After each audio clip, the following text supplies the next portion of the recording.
BTech masters MBB courses చదవాలనుకునే students T hub Hyderabad లో విసర్స్ global education fair and loan మేళా June 29 entry. Hi, hello, namaste and welcome to my show from the bottom of the heart in Suman TV, the India's largest digital media platform. నిర్మాణం పంపిణీ ప్రదర్శన రంగాల రారాజు దిల్ రాజు.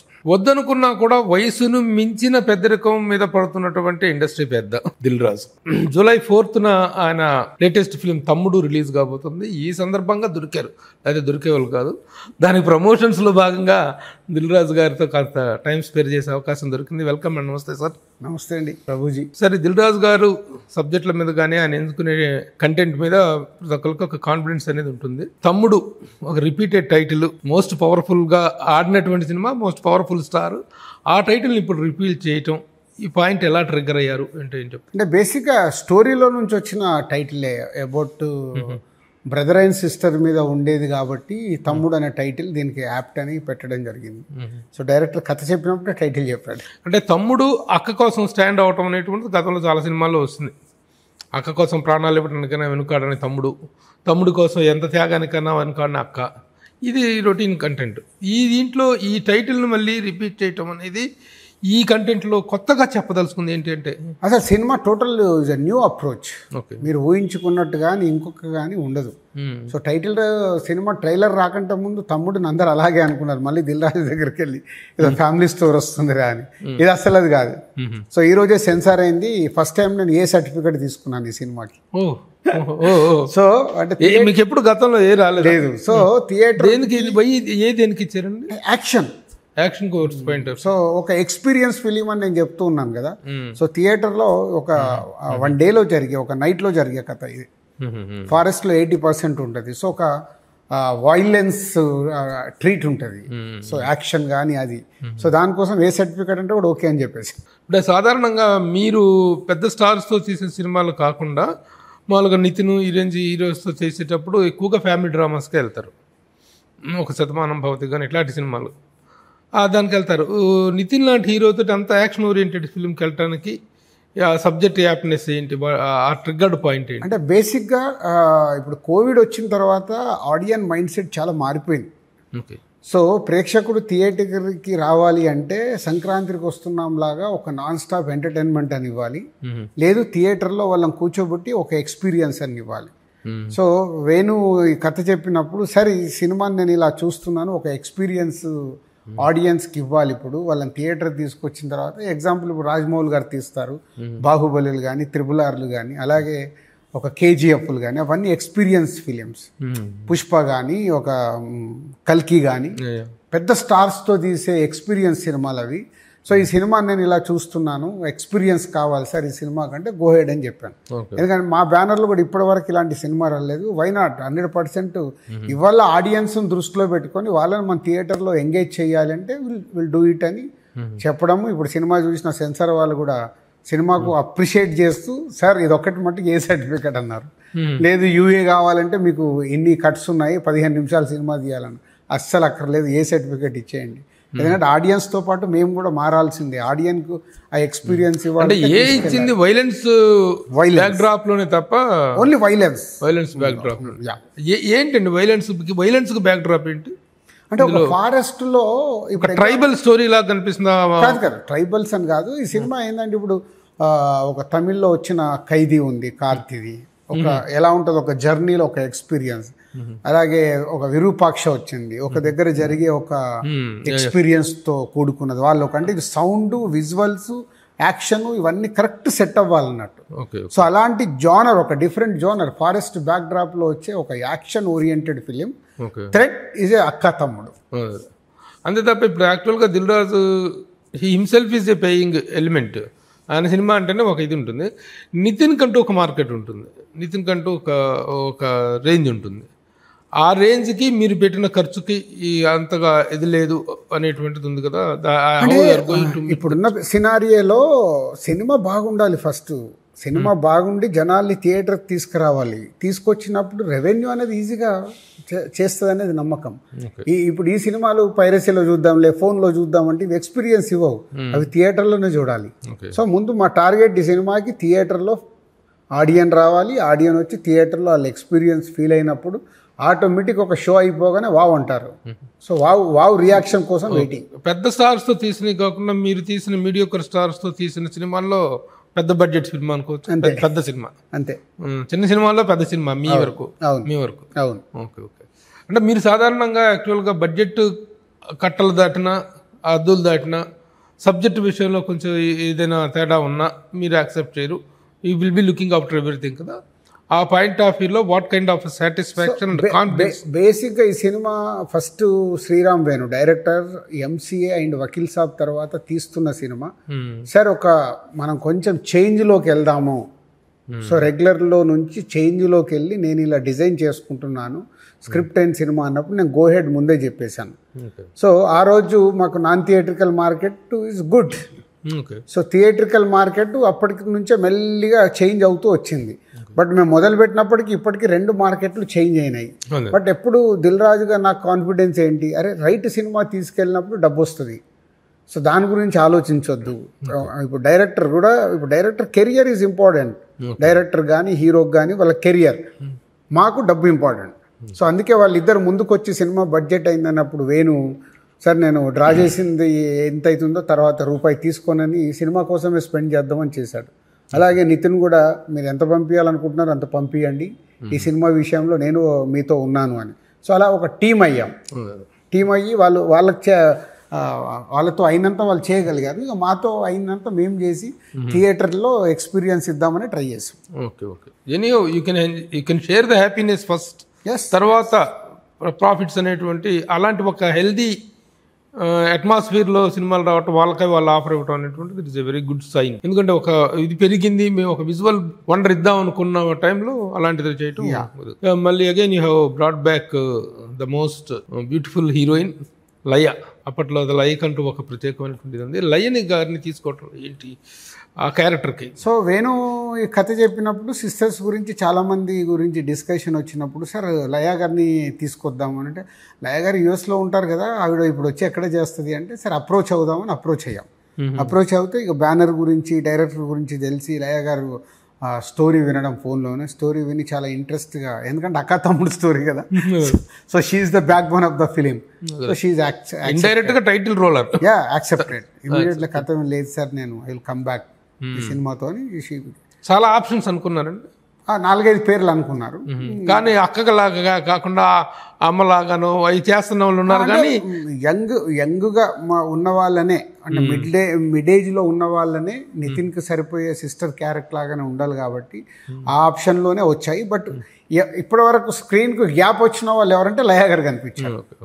సాధారణంగా sir time gap 41 డేలో అనేటిది ఒక టైం బౌండింగ్ సబ్జెక్ట్ అనగానే until and unless it is very interesting, ప్రేక్షకుడికి అంత ఇంట్రెస్ట్ ఉంటుంది. ఒక జర్నీ లాంటి సబ్జెక్ట్ అయితే ఇంట్రెస్ట్ ఉంటుంది, కానీ ఒక 1 డేలో అయిపోతుంది, 24 అవర్స్లో అయిపోయే కథ అనగానే కథ 24 అవర్స్లో అయిపోదు. సినిమా స్టార్ట్ అయ్యి ఒక 20 మినిట్స్ అయిపోయిన తర్వాత స్టార్ట్ అవుతుంది. అక్కడి నుంచి క్లైమాక్స్ వరకు 1 డే. ఓకే. 20 మినిట్స్ తర్వాత బిగినింగ్ అంతా వేరేలాగా ఉంటుంది, బట్ అక్కడి నుంచి జరిగేదంతా డే అండ్ నైట్లో జరుగుతుంది. మీ హీరో కనిపిస్తలేదు ప్రమోషన్స్లో? ఎందుకు స్టార్ట్ చేశాడు ఇప్పుడే? నిన్న అంటే నేను ఆర్డర్ ఇచ్చాను, ఫస్ట్ నేను చేస్తాను, తర్వాత నితిన్ చేయాలి, తర్వాత వేణు చేయాలి. వేణు ఎందుకంటే పోస్ట్ ప్రొడక్షన్లో ఉన్నాడు, చెక్కుకుంటున్నాడు. సో సండేకి కంప్లీట్ చేసి మండే నుంచి వేణు స్టార్ట్ చేస్తాడు. ఇప్పుడు ఫస్ట్లో మీరు సబ్జెక్ట్ విన్నప్పటి కాన్ఫిడెన్స్కి ఇప్పుడు కాపీ చూసుకున్న తర్వాత సెన్సార్ కూడా అయిపోయిన తర్వాత వచ్చిన కాన్ఫిడెన్స్కి మధ్య ఎలాంటి డిఫరెన్స్ మీరు కనుక్కున్నారు?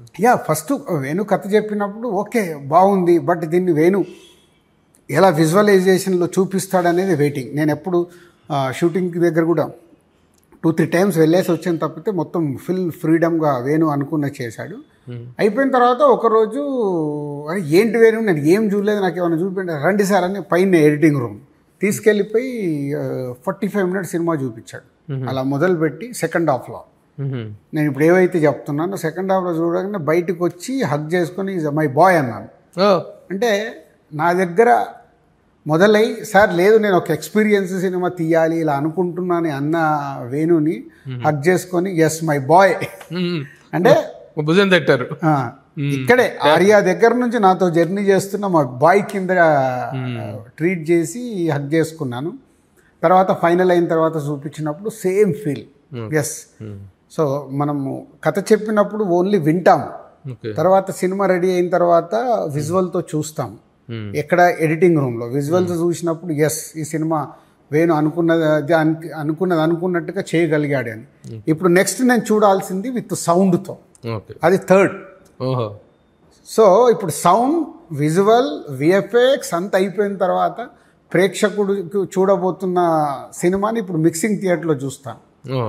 సో అంటే ఇంకా సౌండ్ విజువల్స్ అంత క్లారిటీ ఉండవు, మిక్సింగ్ సెన్సార్ కాపీ వేరు దాంట్లో రేపు చూస్తాను. సో అది అయిన తర్వాత మండే రోజు ఫైనల్ ప్రేక్షకులు ఆడియన్స్ దగ్గరికి వెళ్ళబోయే సినిమా చూస్తారు.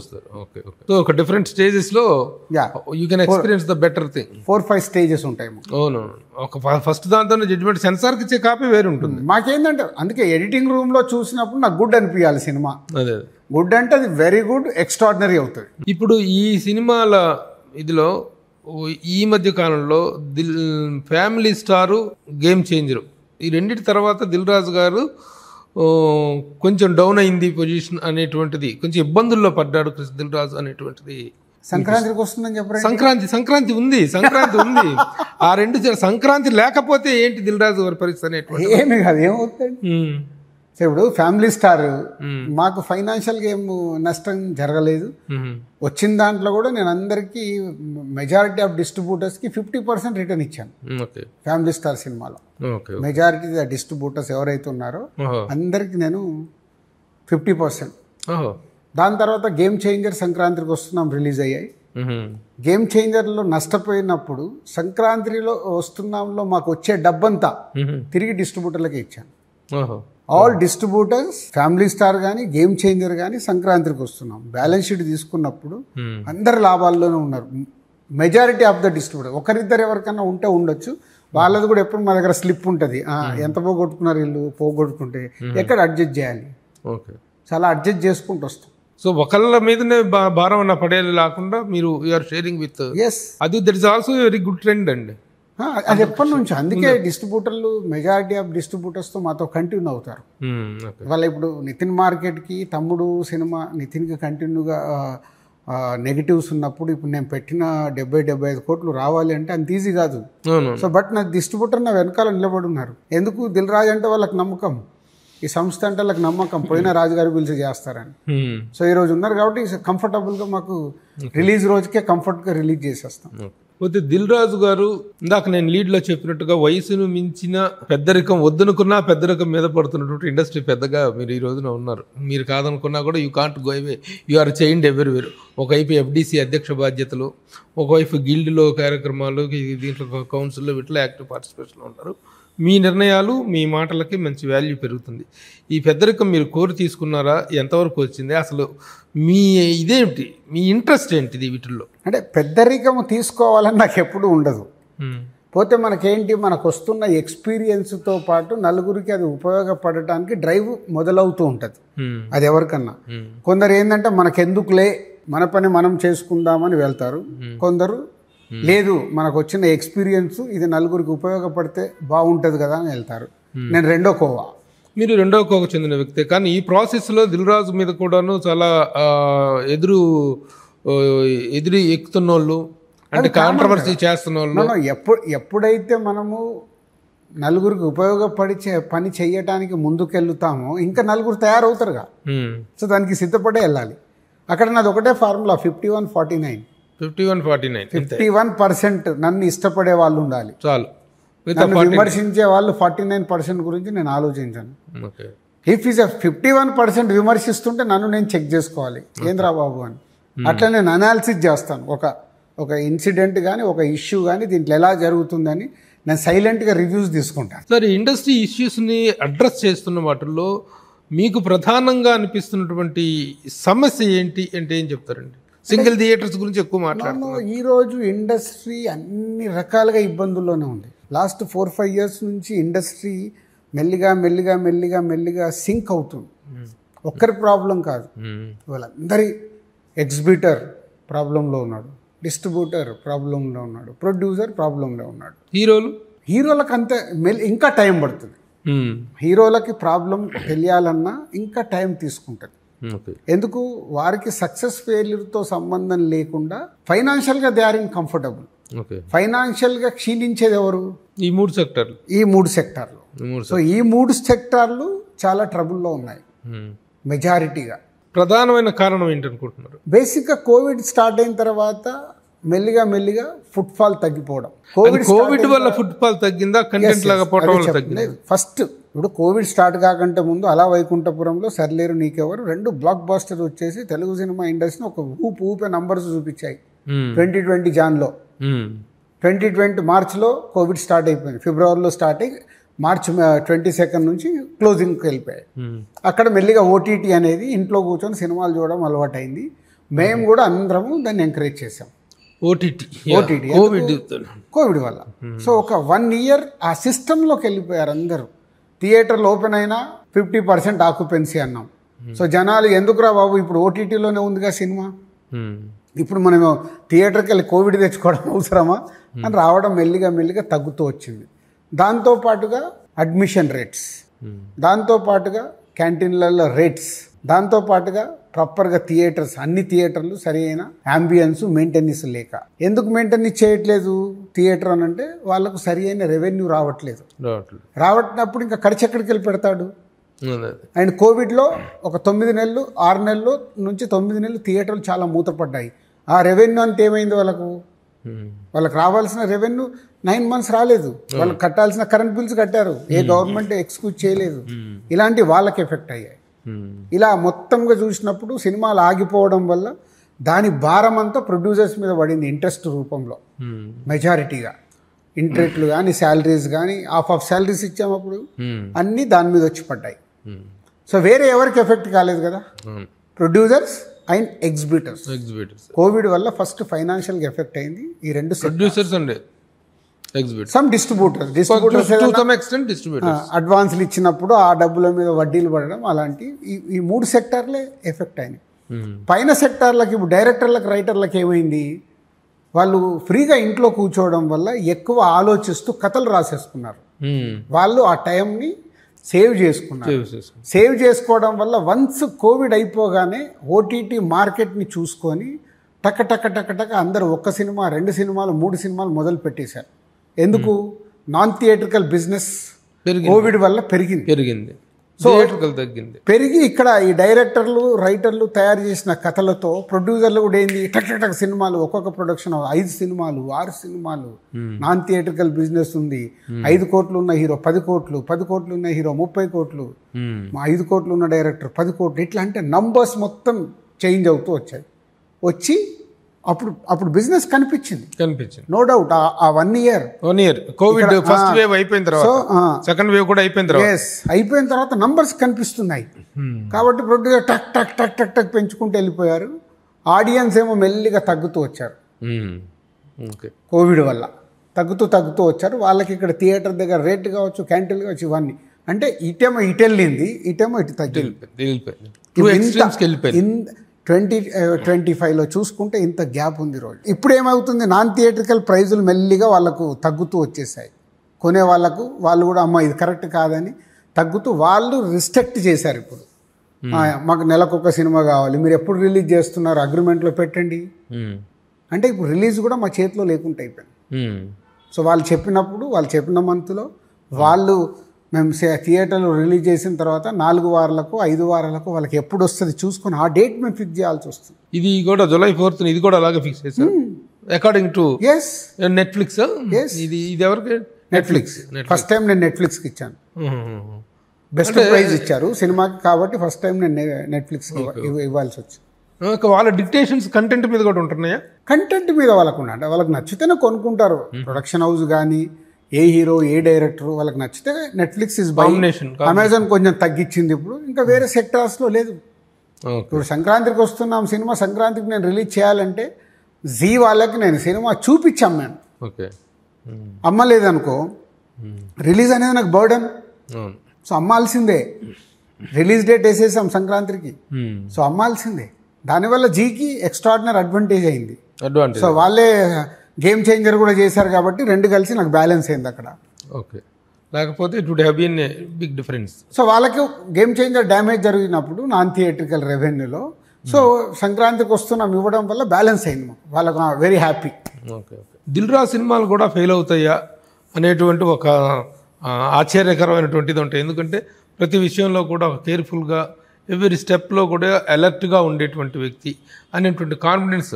ఇప్పుడు ఈ రోజులో మీ సినిమాల మీ క్యారెక్టర్ను కూడా ఒక క్యారెక్టర్గా వాడుతున్నారు. దిల్ రాజు గారు సబ్జెక్ట్ విన్నారు, నా సబ్జెక్ట్ ఓకే అన్నారు, లేకపోతే దిల్ రాజు గారికి సబ్జెక్ట్ చెప్పు, ఇలాంటి డైలాగులు పెడతా ఉన్నారు సినిమాల్లో. ఆ స్థాయికి ఒక ప్రొడ్యూసర్ ఇమేజ్ పెరగటం అనేటువంటిది రియల్లీ ఎవరికీ లేదు. ఒకప్పుడు ఏమైనా రామానాయుడు గారి గురించి అట్లా సరదాగా చెప్పుకోవటం ఉండేదేమో, సినిమా ప్రసక్తి వస్తాయి. ఈ రోజున ఏ సినిమాలో ఏ ప్రసక్తి వచ్చినా, నిర్మాత ప్రసక్తి వచ్చినా దిల్ రాజు అనేటువంటి ప్రస్తావన వస్తుంది. అవి హెవీగా అనిపిస్తుందా మీ సినిమాలు కూడా? 57-58 సినిమాలు కంప్లీట్ చేసిన మా సంస్థ 22 ఏళ్లలో నేను స్టార్ హీరోస్తో తీసినవి 10 సినిమాలు. ఇందులో 10 సినిమాల్లో ఓన్లీ 2 ఫ్లాప్స్ స్టార్స్తో. రామయ్య వస్తావే ఒకటి, ఇప్పుడు ఈ మధ్య గేమ్ చేంజర్. సో 8 సినిమాలు మావి సూపర్ హిట్ల స్టార్స్. అలాగే అవుట్ ఆఫ్ 57 ఫిలిమ్స్లో ఒక 12 to 15 ఫిలిమ్స్ ఫెయిల్యూర్స్, యావరేజ్ కానీ ఫెయిల్యూర్స్ కానీ. పర్సంటేజ్లో 70%లో ఉన్నాం. సక్సెస్ రేట్లో 70%లో ఉన్నాం. అది is best success producer, best success percentage. 1 అది. 2 నో డౌట్ నన్ను నేను చెక్ చేసుకొని మళ్ళీ ఇప్పుడు ఎలా రెడీ అవ్వాలి, నేను కానీ మా సంస్థ కానీ మా టీం కానీ మా బ్రదర్ శిరీష్ కానీ హర్షిత్ అన్సిత అందరినీ కూర్చోబెట్టి మేము కూర్చొని డిస్కస్ చేస్తున్నది వేర్ వీఆర్ మిస్సింగ్. సో ఇవాళ ఉన్న ఆడియన్స్కి మనం ఎలాంటి సినిమాలు అందిస్తే మనం కంటిన్యూగా సక్సెస్లు ఇస్తాం. అంటే ఇక్కడ మనం దేవుళ్ళం కాదు, బట్ అట్లీస్ట్ ఆ తప్పులు కూడా జరగకుండా 5 సినిమాలు తీస్తే 4 హిట్లు కావాలి నాకు. నా ఫార్ములా ఎప్పుడే ఒక్కటేదో మిస్ఫైర్ అవుతే ఎందుకు మిస్ఫైర్ అయిందని ఆలోచించవచ్చు. కానీ 5 తీసి 3 ఫ్లాప్ అయితే మాకు సక్సెస్ లేనట్టే. ఇప్పుడు లాస్ట్ 5 ఇయర్స్గా చూస్తే మాది అదే. లాస్ట్ 5 ఇయర్స్లో కోవిడ్ తర్వాత మా దగ్గరికి వెళ్ళి వచ్చిన సినిమాలలో సూపర్ హిట్లు అయినాయి. బలగం, వారీసు, సంక్రాంతికి వస్తున్నాం, వకీల్ సాబ్. ఓకే. సో అంటే కోవిడ్ స్టార్ట్ అయిన తర్వాత ఇంకో సినిమా మీద ఉంది. అంటే ఈ 5 ఏళ్లలో 5 హిట్స్ ఉన్నాయి మాకు. ఒకే సంవత్సరంలో 6 హిట్స్ కొట్టిన ప్రొడ్యూసర్ మీరు 2017లో 6 వరుస హిట్లు కొట్టింది. అది వరల్డ్ రికార్డ్ ఒక ప్రొడక్షన్ హౌస్ నుంచి. ఈ 5 ఇయర్స్లో ఏమైంది?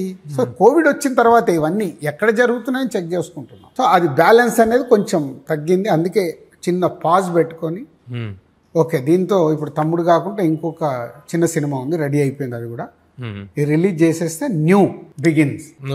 సో న్యూ బిగిన్ లో అన్ని వర్క్ చేస్తాం. What from immediately next from Dil Raju? So ఆగస్ట్లో 3 సినిమాలు మొదలవుతాయి. సో ఒకటి విజయ్ దేవరకొండ, రవికిరణ్ కోలాతో చేస్తున్న రౌడీ జనార్దన, అలాగే బలగం వేణుతో చేస్తున్న ఎల్లమ్మ, అలాగే ఆశిష్తో ఒక సినిమా మొదలు పెడుతున్నాం, దేత్తడి పోచమ్మ గుడి. సో అది హైదరాబాద్ లో ఒక బ్యాండ్ కొట్టుకునే కుర్రాడి కథ, చిన్న ఎగ్జైటింగ్ గా ఉంది ఆ కథ. సో ఈ 3 ఆగస్ట్లో స్టార్ట్ అవుతాయి. ఇంకొక ఫిలిం కూడా సెప్టెంబర్ అక్టోబర్ అలా టేక్ ఆఫ్ అవుద్దాం అనుకుంటున్నాం. నెక్స్ట్ ఇయర్ 26లో ఈ 4 సినిమాలు రిలీజ్ అవుతాయి. స్టార్స్తో తీసే పెద్ద సినిమాల సక్సెస్, చిన్న వాళ్ళతో తీసే బలగం లాంటి సక్సెస్లు, వీటి మధ్య తేడాన్ని మీరు ఎలా ఎంజాయ్ చేస్తారు? అంటే దానికే ఇప్పుడు స్టార్తో తీసి సూపర్ హిట్ కొట్టినప్పుడు అది ఇచ్చే సౌండ్ వేరే లెవెల్లో ఉంటుంది. అంటే ఇన్స్టెంట్, అంటే ఇన్స్టెంట్గా వా ఆ వారం మొదటి వీకెండ్ కానీ ఆ వారం కానీ అలా దాని సౌండ్ చాలా లక్ష్మీ బాంబు లాగా ఉంటుంది. సో లక్ష్మీ బాంబు వెళ్ళినప్పుడు బలగం కూడా మీకు అలాంటి సౌండ్ ఇచ్చినట్టు. నెక్స్ట్ అంటే అది ప్రాసెస్, అది పాయిజన్గా స్లోగా అరే భలే ఉంది అలా తీసుకెళ్తారు. సో రెండింటిని ఎంజాయ్ చేస్తాం. సో ఈ ఇండస్ట్రీలో ఇప్పుడు FDC అధ్యక్ష పదవి ఒకటి మిమ్మల్ని వివరించింది. ఇది మీకున్న అనుభవానికి, మీకు తెలంగాణలో మీరు పోషిస్తున్నటువంటి క్రియాశీలక పాత్రకి అది ఇచ్చారనేటువంటిది. అలాగే మీ ఆధ్వర్యంలో గద్దర్ అవార్డ్స్ కూడా చాలా ఇదిగా సక్సెస్ఫుల్గా జరిగినాయి. ఆ గద్దర్ అవార్డ్స్ తర్వాత మీరు ఆల్మోస్ట్ ఒక హెచ్చరిక చేస్తున్న స్థాయిలో అందరూ రిలీజ్ ఫంక్షన్స్కి అటెండ్ కావాలి, రేపు ఆంధ్రప్రదేశ్లో కూడా నంది అవార్డ్స్ కార్యక్రమం కూడా ఉంటుంది అనేటువంటి దాంట్లో ఒక సూచనతో కూడిన హెచ్చరిక కూడా ఉంది అందులో. ఎందుకు అంత స్థాయిలో చేయాల్సిన అవసరం వచ్చింది? అంటే దానికి మెయిన్గా 2 కారణాలండి. నేను ఆ రోజు ప్రెస్ మీట్లో నేను అది వ్యక్తిగతంగా ఎఫ్డీసీ నుంచి పెట్టింది. అది 2 కారణాలలో ఏంటంటే, తెలంగాణ గద్దార్ ఫిలిం అవార్డ్స్లో 2024 అవార్డ్స్ అందరూ తీసుకున్నారు. సో అది 100% సక్సెస్. కానీ తెలంగాణ ఫామ్ అయిన దగ్గర నుంచి ఏదైతే 10 yearsకి ఉన్న అవార్డ్స్ అవి ఎలాగో సెకండ్ ప్రయారిటీ, నో డౌట్. దాన్ని మేము యాక్సెప్ట్ చేయాల్సిందే, అందరూ యాక్సెప్ట్ చేయాల్సిందే. అవి 10 years అవార్డ్స్కి అందరూ అటెండ్ అయ్యి తీసుకోలేదు. సో మెజారిటీ పీపుల్ వచ్చి అవి తీసుకొని ఉంటే బాగుండేది అనేది నా ఫీలింగ్. అంటే ఆల్మోస్ట్ 70-80% వచ్చారు దాంట్లో కూడా. అందరు ఇప్పుడు రాజమౌళి గారు కానీ, బోయపాటి సింగ్ గారు కానీ, ఇట్లా డైరెక్టర్స్, ప్రొడ్యూసర్స్, వంశీపైడిపల్లి కానీ ఇట్లా అందరు వచ్చి తీసుకున్నారు. ఓకే, మెజారిటీగా. సో దాంట్లో కొంచెం వెల్తీ ఉంది. సో అది 100% తప్పు పట్టడానికి కూడా లేదు. ఎందుకంటే అవి 10 years second priority, 2024 is a first priority ఎవరికైనా. అదే ఎప్పటికో అవార్డులు ఇప్పుడు ఇస్తున్నట్టు. కానీ తెలంగాణ ఫామ్ అయిన తర్వాత ఇవ్వాలి అనే ఒక ఇంటెన్షన్తో ఆఫ్టర్ 14 years జరుగుతున్న ఈవెంట్ కాబట్టి అనే దాన్ని డిజైన్ చేసింది. అది పాయింట్ 1. అది పెద్ద, it's not a controversial point. Point 2, ఇక్కడ తెలంగాణ గద్దార్ ఫిలిం అవార్డు జరుగుతున్న నెక్స్ట్ డే సీఎం చంద్రబాబు గారిది అపాయింట్మెంట్ ఉంది. సో దానికి 10 రోజుల ముందు ఒక ఇన్సిడెంట్లో డిప్యూటీ సీఎం గారు 1 year అయిపోయింది, ఇండస్ట్రీ నుంచి ఎవరు రాలేదు అనేది డిప్యూటీ సీఎం గారి కళ్యాణ్ గారి ఆఫీస్ నుంచి ఒక ప్రెస్ నోట్ వచ్చింది. సో ఇండస్ట్రీ అంతా కొంచెం అదేంటి నిజమే కదా అంటే, మళ్ళీ టక్మని చంద్రబాబు గారిది ఆ రోజు ఇక్కడ Telangana Gaddar film awards next day ఇక్కడ సాటర్డే జరిగాయి, సండే రోజు వారిది 4 o'clock అపాయింట్మెంట్ మేము అందరం ఫిక్స్ అయ్యాం. మార్నింగ్ లేసే వరకు లేదు, కొందరు షూటింగ్లలో ఉండడం వల్ల వెళ్ళట్లేదు అని కొంచెం నాకు, అరే ఇదేంటి, ఇది కరెక్ట్ కాదు కదా, మరి ఎలా చెప్పాలి, ఇది కరెక్ట్ కాదని ఎలా వ్యక్తపరచాలి, బట్ ఎవరో ఒకరు వ్యక్తపరచాలి కదా అనే ఈ 2 ఇన్సిడెంట్లలో మనకు షూటింగ్లు ఉంటే సీఎం గారికి 1 year అయింది, కలవలేదు. అది అఫీషియల్గా మనకు డిప్యూటీ సీఎం మన ఇండస్ట్రీ స్టార్ హీరో దగ్గరికి వెళ్ళి వచ్చింది. అది మన రెస్పెక్ట్ కదా. ఆ ఒక్కరోజు మనం వెళ్ళాలనుకుంటే షూటింగ్ ఆపుకొని వెళ్ళాలి కదా. బట్ ఇది నేను డైరెక్ట్ దీన్ని చెప్పలేను. సో రేపు ఫ్యూచర్లో గవర్నమెంట్స్ పిలుస్తారు, అవార్డ్స్ ఉంటాయి, రేపు అక్కడ అవార్డ్స్ ఉంటాయి. ఆ రోజు మనం షూటింగ్లన్నా ఆపుకొని ప్లాన్ చేసుకొని వెళ్ళాలి. ప్రభుత్వాలతో స్నేహభావం ఉండాలి. తెలంగాణలో ఇప్పుడు కేసీఆర్ గారు ఉన్నప్పుడు ఎప్పుడు ఫ్రెండ్లీగా, ఎప్పుడు వెళ్ళినా, ఎవరు పిలిచినా, ఎవరు పిలుద్దామని తీసుకెళ్ళినా ఎప్పుడు ఈజీగా జరిగిపోయాడు. అప్పుడు అక్కడ నుంచి చాలా హార్ష్గా ఉందనేది ఒక చర్చ, రకరకాలుగా వెళ్ళేది. వెళ్ళిన దాన్ని ఇప్పుడు ఆ ప్రభుత్వంలో ఈ ప్రభుత్వం వచ్చినప్పుడు అక్కడ డిప్యూటీ సీఎం గారు ఉండి ఇండస్ట్రీకి మీకు ఏం కావాలి అని టికెట్ రేట్ల విషయంలో కానీ ఇంకేదైనా చాలా 1 year అంతా చాలా హెల్తీగా జరుగుతుంది. సడన్గా షిఫ్ట్ అయింది. సడన్గా షిఫ్ట్ అయ్యి ఇంకో సైడ్ వెళ్తుంటే వాళ్ళు ఇన్వైట్ చేసినప్పుడు వెళ్ళాలి కదా, వెళ్లకుండా ఉండడం కరెక్ట్ కాదు కదా. ఇది ఏదో రకం, ఇది చాలా షార్ట్ నోటీస్ కదా గవర్నమెంట్ ఇచ్చింది కూడా, ఏపీ గవర్నమెంట్ ఇచ్చింది కూడా. యువతల వైపు గద్దర్ అవార్డ్స్ ఫంక్షన్ జరుగుతుంటే 4 days ముందు ప్రేయర్ నోటీస్ ఇచ్చారు. 4 రోజులు ఏమండి మీరు రేపే రండి అని అనగా 4 రోజుల ముందు.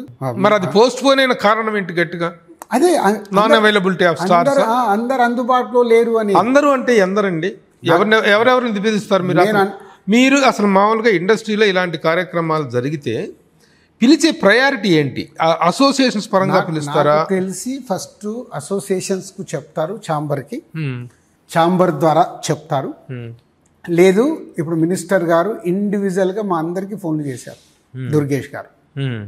సరే ఇట్లా సీఎం గారు టైం ఇచ్చారు, జస్ట్ ఈరోజు మీరు ఫ్రీ చేసుకొని 4 o'clock రావాల్సిందిగా కోరుతున్నాను. డైరెక్ట్ మినిస్టర్ గారు మాట్లాడారు అంటే ఎంత ఇంపార్టెన్స్ ఇవ్వాలి అనేదే నా క్వశ్చన్. ఆయన డైరెక్ట్గా పిలిచారు, బట్ ఇండస్ట్రీలో కూడా ఒక వ్యక్తి దానికి లీడ్ తీసుకోవాల్సిన అవసరం ఉంది కదా.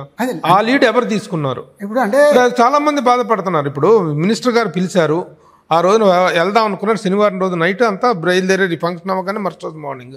కానీ చాలామంది మాకు పిలుపు రాలేదని.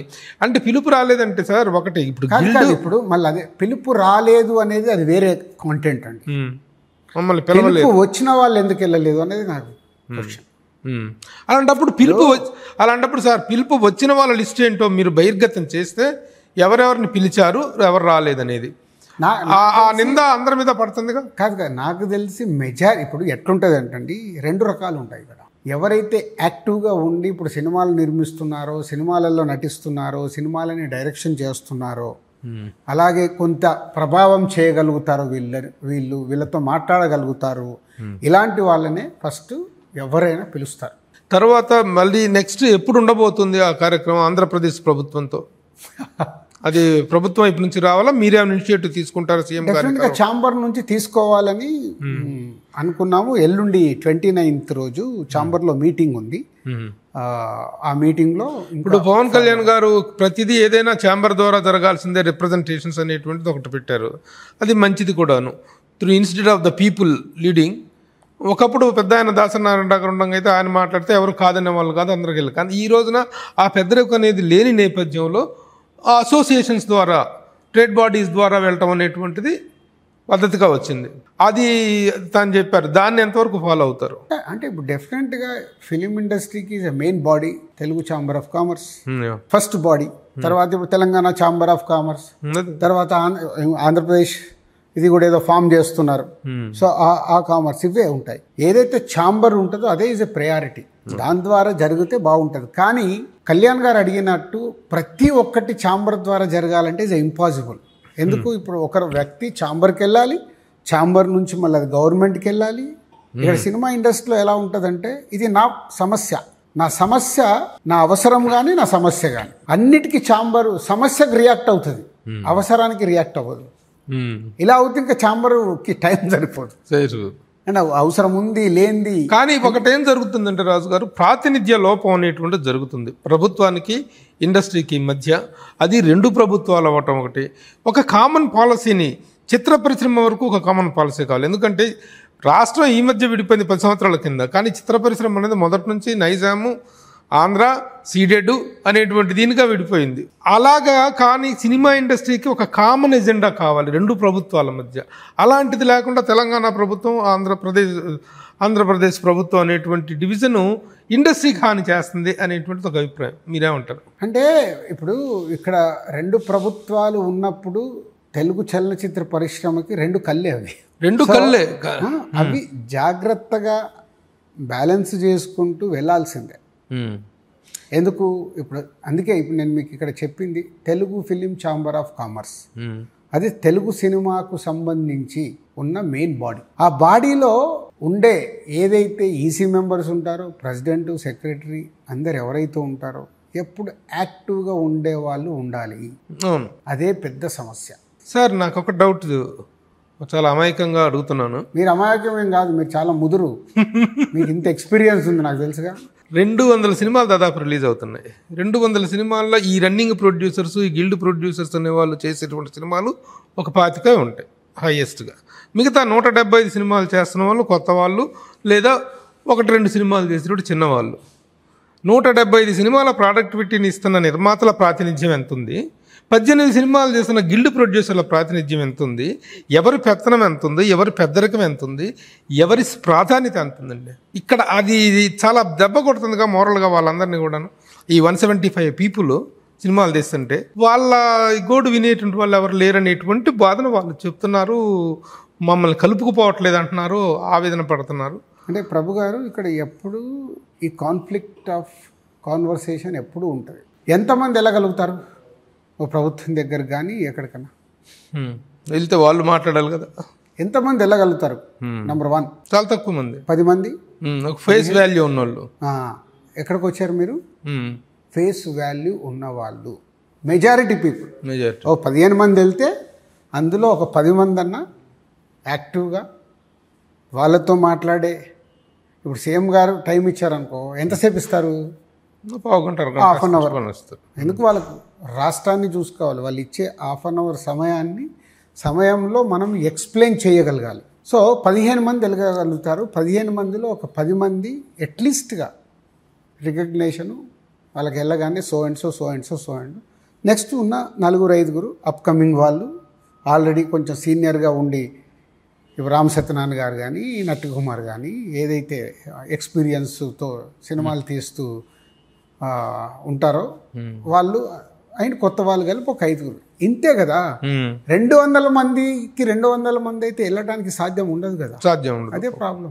ఇప్పుడు ఆయనను కూర్చోబెట్టుకొని సీఎం గారిని అఫీషియల్స్ని అందరిని కూర్చోబెట్టుకొని ఎదురా వెళ్ళిపోయి కూర్చుంటాం అంతే. ఎవరు మాట్లాడాలి, ఎవరు వాళ్ళకి ఎక్స్ప్లెయిన్ చేయాలి అనేది ఇంపార్టెంట్ కదా. ఎక్కువ మంది ఉన్నప్పుడు నేనేదో చెప్తుంటే సడన్ ఇంకెవరైనా మాట్లాడిరు అనుకో వాళ్ళ సమయం పోతుంది, మనం చెప్పాలనుకునేది రీచ్ అవ్వదు.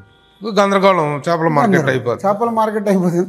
నెక్స్ట్ టైం కలుద్దాము అంటారు. అయిపోయింది అక్కడే. అక్కడ ఏం మాట్లాడాము, ఏం చెప్పాము, మళ్ళీ మీడియా ద్వారా బయటికి ఏం పంపిస్తున్నాం, ఇది చాలా ఈ రోజున్న సిచ్యువేషన్ చాలా క్రిషియల్ పాయింట్. సో ఇలా ప్రతి ఒక్క డాట్స్ ఉన్నాయి వీటికి. ఒకటి రీజన్ కాదు ఎందుకు తీసుకెళ్ళడానికి ఎవరికైనా. నేను దీనికి కంటిన్యూగా అడుగుతుంది ఏంటంటే, తీసుకెళ్ళమని 200 మందిని తీసుకెళ్ళమనేది కాదు నా ఉద్దేశం. ఈ 200 మంది అభిప్రాయాల్ని కూడా ఇక్కడ క్రోడీకరించుకొని రిప్రజెంట్ చేయాలి కదా. చిన్న నిర్మాతల సమస్యల్ని పట్టించుకోవటం లేదనే ఆవేదన చాలా కాలంగా ఉంటుంది. మీరు చిన్న నిర్మాత, పెద్ద నిర్మాతే, మీది ద్విపాత్ర అభినయం చిత్ర పరిశ్రమలో, దిల్ రాజు గారిది యాజ్ ఏ ప్రొడ్యూసర్గా. ఇప్పుడు చిన్న నిర్మాతల్ని పట్టించుకోలేదు అనేది అది ఎప్పుడు జరగదండి. పట్టించుకుంటారు. ఛాంబర్లో రెడీ అవుతుంది. 100 మంది కూర్చున్నప్పుడు మీకు కావాల్సింది మీరు అడుగుతున్నారు, పెద్దోడికి కావాల్సింది పెద్దోడు అడుగుతున్నాడు, మిడిల్ వాళ్ళకి కావాల్సింది మిడిల్ వాళ్ళు అడుగుతున్నారు. ఇప్పుడు గవర్నమెంట్కి ఏ ప్రజెంటేషన్ ఇవ్వాలి? అదే ఆ ప్రజెంటేషన్ ఇచ్చే విషయంలో ఎవరి పట్ల ఒకరికి సామరస్యత కానీ ఫిలిం ఇండస్ట్రీలో ఏకాభిప్రాయం రావడం అనేది ఇంపాసిబుల్. ఒకప్పుడు ఏదైనా జరిగితే వెళ్ళి దాసనారాయణ గారు అందరం వెళ్ళేవాళ్ళం. ఇప్పుడు ఇండస్ట్రీలో ఏదైనా సమస్య వస్తే ఎవరు తలుపు తట్టాలి? ఐ వాంట్ టు నాక్ దిల్ రాజు రోడ్, తలుపు తీసే సమస్యలను అడ్రస్ చేస్తారా? 100%. So you are the industry leader. మీరే లీడర్షిప్ తీసుకోవట్లేదు. అదే పెద్ద ఏదో సమస్య ఉంది సార్, మా సమస్య ఉంది చూడండి అంటే డెఫినెట్గా trouble shooter of the industry అంటే దిల్ రాజు అని నేను అంటున్నాను. యాక్సెప్ట్ చేస్తారా? Accept. Well sir, any problem will come to you and you have to solve as per the industry problems. పోతే మొన్న పవన్ కళ్యాణ్ గారిది ఒక ఇష్యూ జరిగింది కదా. ఆయన he has given a notice పబ్లిక్గా, డైరెక్ట్గా రిటర్న్ గిఫ్ట్ అనేటువంటి దీంట్లో ఇచ్చారు. అది చాలా పెద్ద సెన్సేషన్ అయింది ఇండస్ట్రీలో. ఒక ప్రభుత్వంలో ఒక ముఖ్యమంత్రి స్థాయిలో, ఉప ముఖ్యమంత్రి స్థాయిలో ఉన్న వ్యక్తి దగ్గర నుంచి రిటర్న్ గిఫ్ట్ అనేటువంటి పదంతోటి ఒక లెటర్ ఛాంబర్కి రావటం, it is a very big sensation matter. దాంట్లో మీరు అల్లు అరవింద్ గారు మీరిద్దరూ కూడాను ఎందుకు ఒక వివరణ ఇచ్చారు? ఎవరు మిమ్మల్ని వివరణ అడిగారు? ఆ వివరణ మీరే ఇవ్వాల్సిన అవసరం ఎందుకు వచ్చింది? దాంట్లో చేసి ఆ నలుగురిలో మేము లేవు అని చెప్పుకోవాల్సిన పరిస్థితి. అరవింద్ గారు ఇచ్చింది ఏంటి? ఆ నలుగురిలో నేను లేను అని చాలా క్లియర్గా ఇచ్చారు. నేను ప్రెస్ మీట్ ఎందుకు పెట్టాను అరవింద్ గారు పెట్టిన తర్వాత, అసలు ఎపిసోడ్ ఇది ఎలా స్టార్ట్ అయింది, ఎక్కడికి వెళ్ళింది అనేది ఎక్స్ప్లెనేషన్ ఇవ్వటానికి. ఎక్కడో ఇది రాంగ్గా కన్వే చేసేసారు, బట్ ఇది ఎక్కడ మొదలై ఎలా ఎలా ఎలా ఎలా డ్రైవ్ అయ్యి ఎక్కడ కన్క్లూజ్ అయింది అనేది నా వివరణ. నా వ్యక్తిగతం కాదు, టోటల్ ఎపిసోడ్ ఎలా స్టార్ట్ అయింది, ఏం జరిగింది, ఎక్కడి నుంచి ఎక్కడికి షిఫ్ట్ అయింది, అసలు బంధు అనేది లేదు. వాళ్ళు ఏమి ఇచ్చారు దాంట్లో? మేము కూర్చుంటాము ప్రొడ్యూసర్లతో, మాకు మీటింగ్ అరేంజ్ చేయండి, ప్రొడ్యూసర్లతో డిస్ట్రిబ్యూటర్లతో. ఆ మీటింగ్లో మాకు కోరుకున్నట్టు రాకుంటే మేము June 1 నుంచి బంద్ అనుకుంటున్నాం. ఇది కంటెంట్ జరిగింది. బయటికి ఎలా డ్రైవ్ అయింది ఆ కంటెంట్? June 1 థియేటర్స్ బంద్, June 1 థియేటర్స్ బంద్. సో అది ఇది చాలా క్రూషియల్ పాయింట్ అండి. ఎందువల్ల వచ్చింది, ఎవరి వల్ల వచ్చింది అంటే అదే ఇందాక చెప్పిన కదా, ఎవరికి ఏకాభిప్రాయం ఉండదు ఇక్కడ. అమ్మో వీళ్ళేదో ఆలోచిస్తున్నారు, ఇలా జరుగుతుంది, దీని మీద నీళ్లు చల్లేయాలి, మరి అదేదో తన మీద పడబోతుంది అనుకొని దిల్ రాజు ప్రెస్ మీట్ పెట్టి సెల్ఫ్ ప్రొటెక్షన్ చేసుకున్నాడు. దిల్ రాజు, అల్లు అరవింద్, అల్లు అరవింద్, అరవింద్ గారు, దిల్ రాజు గారు ఇద్దరు సెల్ఫ్ ప్రొటెక్షన్ కోసం. ఆ నలుగురు వల్ల ఇది జరుగుతుంది అనేది ఎప్పుడు ఉండేది కదా. దాంట్లో అరవింద్ గారు ఏంటి ఆ రోజు క్లియర్ గా, బాబు నాకు అంటే దాంట్లో ఇండైరెక్ట్ గా నలుగురులో మేము ఇద్దరం ఉన్నామని చెప్పారా, ఇద్దరం లేవని చెప్పారు? మరి ఆయన అడగలేదు. మీరు చెప్పడం ఆ నలుగురు అనే టాపిక్ ఎప్పుడు వచ్చినా ఆ నలుగురు ఒకప్పుడు ఎవరు? దిల్ రాజు, అల్లు అరవింద్, ఏషియన్ సునీల్ గారు అండ్ సురేష్ బాబు గారు. ఒకప్పుడు ఇప్పుడు అరవింద్ గారు ఏమన్నారు? ఇక నేను లేని ఇప్పుడు నలుగురు కాదయ్యా 10 మంది ఉన్నారన్న కదా. అందులో నేను లేను, ఎందుకంటే నాకు థియేటర్లు ఎన్నే ఉన్నాయి. సో ఇప్పుడు ఇక్కడ థియేటర్ల సమస్య వచ్చింది కాబట్టి ఆయన క్లారిటీ ఇచ్చుకున్నాడు. నేను థియేటర్ల దాని గురించి కదా, నాకు ఎన్నున్నాయి థియేటర్లు, ఎప్పుడు నేను చెప్తూ ఉంటా, మళ్ళీ మళ్ళీ అది చెప్పాల్సి నాకు ఇక్కడ కానీ అక్కడ కానీ ఎన్ని థియేటర్లు ఉన్నాయి, ఎన్ని ఉన్నాయి, ఇది పక్కన పెడితే అసలు సమస్య ఎక్కడ మొదలై ఎలా ఎలా ఎలా ఎలా డ్రైవ్ అవుతుంది, ఇది కరెక్ట్గా వెళ్ళట్లేదు అనే దాని క్లారిఫికేషన్ మీరు ఇచ్చారు. అనే క్లారిఫికేషన్ 45 నిమిషాలు నాది. నేను పాయింట్ టు పాయింట్ ఎలా ఏంటి అని. దాని తర్వాత కూడా జరిగిన పరిణామాలు తెలుసు. మళ్ళీ దానికి కూడా నన్ను ఏదో కౌంటర్ అడిగారు. నేను కౌంటర్లు ఇవ్వటానికి కాదమ్మా, క్లారిటీస్ ఇవ్వడానికి. ఏది ఏమైనా ఆ రోజున పవన్ కళ్యాణ్ గారి దగ్గర నుంచి వచ్చిన లెటర్ కానీ ఆయన కోపం కానీ అది ధర్మాగ్రహం అనుకున్నారా, లేకపోతే ఆయన తొందరపడి ఆవేశంగా ఇచ్చారనుకున్నారా? మీ అభిప్రాయం ఏంటి? ఆయన ఆవేశపట్టడంలో లేకపోతే అలా రియాక్ట్ అవటంలో న్యాయం ఉందని మీరు అనిపించారు? కళ్యాణ్ గారు అంతకుముందు ప్రభుత్వం ఉన్నప్పుడు కళ్యాణ్ గారి సినిమాలకు ఏమేం జరిగింది, అందులో నా వకీల్ సాబు కూడా ఏం జరిగింది అనేది అది జగమెరిగిన సత్యం. అది కళ్యాణ్ గారికి తెలుసు, నాకు తెలుసు. ఎఫెక్ట్ అయింది నేను, ఆయన్ని ఆ రోజు ఆ సినిమాకి. దాంతోపాటు కోవిడ్ వచ్చేసింది, మాకు జరగాల్సినవన్నీ జరిగిపోయిన తర్వాత భీమ్లా నాయక్ టైంలో కానీ కళ్యాణ్ గారు జరిగింది. కళ్యాణ్ గారు వన్స్ గవర్నమెంట్ ఫామ్ అయిన తర్వాత ఇండస్ట్రీ సైడ్ స్టాండ్ తీసుకొని మీకు ఏమేమి కావాలి, టికెట్ రేట్లైనా అదైనా ఇదైనా ఇలా చేసుకోండి అనే ఒక రూట్ మ్యాప్ ఇచ్చారు. ఇండస్ట్రీకి ఇంకా మాకు సమస్యలు లేవు అని అందరూ ఒక కంఫర్ట్గా ఫీల్ అయ్యేలాగా డిప్యూటీ సీఎం పవన్ కళ్యాణ్ గారు అందరి ఇండస్ట్రీకి ఇచ్చేశారు. అది సో హ్యాపీ. సడన్గా ఈ ఇన్సిడెంట్ రావడం వల్ల అక్కడ దాని మీదకి హరిహర వీరమల్లు కళ్యాణ్ గారి సినిమా June 12 రిలీజ్ అనౌన్స్ అయింది. ఓ థియేటర్లు బంద్ అంటున్నారు, ఇలా వెనకాల ఏదో జరిగింది, కళ్యాణ్ గారి సినిమా రాబోతుంది కాబట్టి ఇది ఆపటానికి ఇదంతా ఒక స్కెచ్ జరుగుతుంది అనేది ఎవరైతే కమ్యూనికేట్ చేశారో, నీళ్లు చల్లాలన్నానే ఇప్పుడు ఇక్కడ జరిగిన ఆ థియేటర్ వాళ్ళు అడిగిన దానికి నీళ్లు చల్లాలి, ఆజ్యం పోసారు, నీళ్లు చల్లాలి అనుకున్నారు వాళ్ళు అనుకుంది పాపము. అమ్మ దీన్ని కళ్యాణ్ గారి సినిమా పెట్టేసి నీళ్లు చల్లేస్తే చల్లారిపోతుందిరా అనుకున్నారు. కాదు, వాళ్ళు తప్పుగా వాళ్ళు అనుకున్న దానికి వాళ్ళకు కమ్యూనికేట్ చేసిన దానికి టోటల్ అది అవే వెళ్ళి. వాళ్ళు ఎవరండి? ఎవరో ఉంటారు ఇండస్ట్రీలో, ఎవరు వాళ్ళు పేరు నాకు తెలియదు. సో వాళ్ళు ఏం చేశారు, అలా వెళ్ళడం వల్ల అరే కళ్యాణ్ గారి సినిమా ఆపుతున్నారు అంటే నేను ఇమ్మీడియట్గా చెప్పిన, కళ్యాణ్ గారి సినిమా ఎవడాపే దమ్ముందండి ఒకటి. రెండు, థియేటర్ వాళ్ళు అసలు బంద్ అంటే ఏం అడిగారు? డిస్ట్రిబ్యూటర్లతో ప్రొడ్యూసర్లతో మీటింగ్ పెట్టండి అయ్యా, మా సమస్య కాదు అన్నప్పుడు మేము June 1 నుంచి ఇలా అనుకుంటున్నాము. ఫస్ట్ అక్కడ కూర్చోగానే సాల్వ్ అయిపోతుంది ఇండస్ట్రీలో. ఇండస్ట్రీలో ఎంత పెద్ద సమస్య అయినా ఒక మీటింగ్లోనే సాల్వ్ అయిపోతుంది. అందరూ ఒక దానికి వస్తారు, టైం పెట్టుకుంటారు కూర్చొని. ఓకే మీరు అనుకుంటున్నారు కదా, మాకు ఒక 3 నెలలు టైం ఇవ్వండి, ఈ 3 నెలల్లో మేము సొల్యూషన్కి వస్తాం. అది ప్రాసెస్. సో ప్రాసెస్ కోసం మీటింగ్ జరుగుతాయి, కానీ దాన్ని అలా డ్రైవ్ చేసుకుంటూ తీసుకెళ్ళిపోయి చేశారు. కళ్యాణ్ గారు ఇండస్ట్రీకి ఎప్పుడు మంచి చేయాలనుకుంటారు, కానీ ఇండస్ట్రీకి చెడు చేయాలని ఎందుకు అనుకుంటారు? Is born for industry. ఇండస్ట్రీలో ఒక ఇంతింత వటుడింత ఇలాగా ఒక స్టార్. మీరు కలిసిన తర్వాత రామారావు గారి తర్వాత అంత ఇమేజ్తో ఒక పొలిటికల్లో ఒక వేవ్ క్రియేట్ చేశాడు. అవుట్ ఆఫ్ 21కి 21. అది ఆయన స్టామినా. ఇది జరిగిన తర్వాత మీరు కలిసారా ఆయన్ని? ఇంకా వీలు అవ్వలేదు. కలుస్తారు. టర్మ్స్ ఎలా ఉన్నాయి? మాకేముంటాయండి టర్మ్స్? అక్కడ ఉన్న ప్రాబ్లం నాకు అర్థం కాదు. అందరు ఏదో భూతద్దంలో పెట్టుకొని చూస్తారు, ఉన్న సమస్య ఏంటి? అక్కడ సమస్య లేదు కదా. రేపట్లో ఉన్న ప్రభుత్వం, ఆంధ్రప్రదేశ్ ప్రభుత్వం కూడా ఒక పాలసీని అవాయిడ్ చేస్తుంది, అవార్డ్స్ చేస్తుంది. అందులో వాటిల్లో మీ పార్టిసిపేషన్ ఎలా ఉంటుంది? డెఫినెట్గా ఉంటుందండి. ఇప్పుడు కళ్యాణ్ గారు ఆ రోజు గేమ్ చేంజర్ ఈవెంట్లో అన్నారు, తెలంగాణ FDC చైర్మన్ గారు దిల్ రాజు గారు, మీరు తెలంగాణ కాదు ఆంధ్రలో కూడా ఉన్న టాలెంట్ని మీరు గుర్తించాలి, మీరు ఇలా చెయ్యాలి అని. నేను 2 డేస్లో దిల్ రాజు డ్రీమ్స్ అని ఒక వెబ్సైట్ లాంచ్ చేస్తున్నాను. ఫిలిం ఇండస్ట్రీకి రావాలనుకునే యంగ్ వాళ్ళందరి కోసం. సో అది తెలంగాణ ఆంధ్ర అని కాదు, ప్రపంచవ్యాప్తంగా ఎక్కడ ఉన్నా దానికి సినిమా ఇండస్ట్రీకి రావాలనుకునే వాళ్ళు ఆ వెబ్సైట్కి కనెక్ట్ అవ్వచ్చు.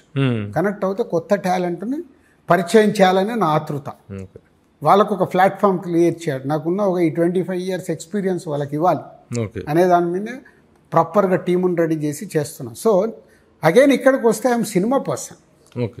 తెలంగాణ ప్రభుత్వం నాకు ఇచ్చిన బాధ్యతని నిర్వర్తిస్తూ నేను సినిమా కోసం పనిచేస్తాను. ఇంకా చాలా విషయాలు మీతో మాట్లాడాలంటే చాలా ఉన్నాయి ఇండస్ట్రీకి సంబంధించినవి. Sir I will take some other opportunity. కానీ ఈ ఇంటర్వ్యూలో నేను సాధించింది ఏమిటంటే, ఇండస్ట్రీలో ఎవరికి ఏ సమస్య వచ్చినా నా తలుపు తట్టచ్చు అనేటువంటిది, yes I am the leader అనేటువంటి మాట మీ దగ్గర నుంచి నేను సాధించగలిగాను. ఎప్పుడు వింటారు. Very good. This is very good. ఎందుకంటే ఈ రోజున ఇండస్ట్రీలో సమస్యలతో పాటు ప్రాతినిధ్య లోపం అనేటువంటిది కూడా చాలా ఎక్కువగా కనిపిస్తుందండి. సమస్యలను అడ్రస్ చేయడానికి కావాల్సినంత అవగాహన ఇండస్ట్రీలో ఉన్న వాళ్ళు చాలామంది దగ్గర లేదు. ఒకవేళ ఉన్నా స్టేచర్ లేదు. అవగాహన ఉన్న వాళ్ళకి స్టేచర్ లేదు, స్టేచర్ ఉన్న వాళ్ళకి అవగాహన లేదు. ఆ లేమితో బాధపడుతుంది. ఆ రెండూ ఉన్న మీరు లీడ్ తీసుకుంటే బాగుంటుంది అనేటువంటిది అభిప్రాయం. అలా బెస్ట్. జూలై 4న రిలీజ్ కాబోతున్న మీ తమ్ముడు ఆ తమ్ముడు అంత హిట్ కావాలని కోరుకుంటూ all the best. Thank you.